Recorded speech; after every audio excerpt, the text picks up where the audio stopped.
Iran ने एक व्यक्ति को इजराइल के लिए जासूसी के आरोप में फांसी दे दी है।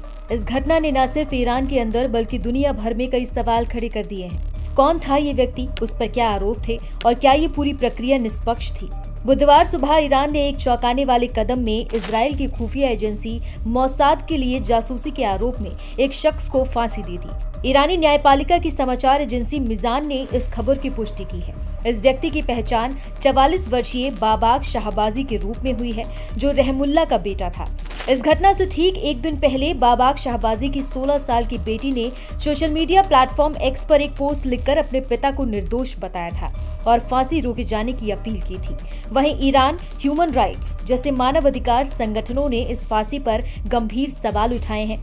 मिजान समाचार एजेंसी के मुताबिक न्यायिक कार्यवाही के बाद बाबाग शाहबाजी को फांसी दी गई। उस पर आरोप था कि उसने पैसे और किसी तीसरे देश की नागरिकता के बदले में ईरानी डाटा केंद्रों की संवेदनशील जानकारी मोसाद को बेची थी। उसे इजराइल के साथ खुफिया और सुरक्षा सहयोग का दोषी ठहराया गया था। बताया गया कि शाहबाजी ईरान के दूरसंचार, सैन्य और सुरक्षा संगठनों से जुड़ी कंपनियों के लिए इंडस्ट्रियल कूलिंग सिस्टम के डिजाइन और इंस्टॉलेशन के ठेकेदार था। साल 2021 के अंत में एक ऑनलाइन ग्रुप में उसकी मुलाकात इस्माइल फेकरी नाम के एक शख्स से हुई थी। फेकरी को भी 15 जून 2025 को इजराइल के लिए जासूसी और खुफिया मदद के आरोप में फांसी दी गई थी। फेकरी पर ईश्वर के विरुद्ध युद्ध छेड़ना और धरती पर भ्रष्टाचार जैसे गंभीर आरोप थे। अपनी एक्सपर्टीज के कारण शाहबाजी को दूरसंचार, सैन्य और सुरक्षा क्षेत्रों में राष्ट्रीय बुनियादी ढांचे तक पहुंच प्राप्त थी, जिसमें डाटा केंद्रों की विशिष्ट जानकारियां भी शामिल थी।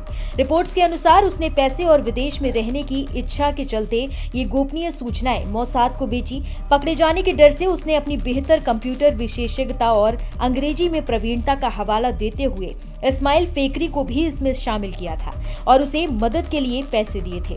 मिजान के मुताबिक शाहबाजी ने पूछताछ में खुद पर लगे सभी आरोपों को कबूल कर लिया था।